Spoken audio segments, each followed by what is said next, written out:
Hey guys, today I'm going to show you how to get a video live wallpaper on your device just like I have here. So you can see this is really cool. It's just nice to look at when you go to your home screen. And so basically all you have to do is just get this app and get a video. So I use this app on, this is a tablet, so I use video live wallpaper. That's what I found. I'm going to put on the screen another app that I use. This is on my phone. This one shows up on the tablet. The other one shows up on the phone. I don't know why, but those are the two that work pretty good. So yeah, you're just gonna go ahead and get into these apps,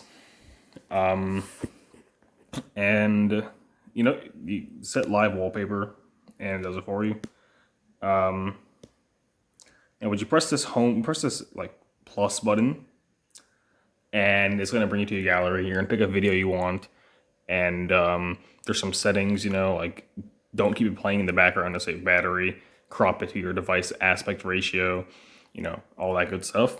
But then you just go back to your home screen and the video will be playing and it'll look fucking awesome like this, and you're good to go. If you want to download a video off of YouTube, there's plenty of websites out there. I use one called like y2mate.com. So yeah, go to YouTube, click the share button, hit copy link, go to y2mate.com and paste it in there, download it, go back to the app, put it in there, and now you have a live wallpaper video.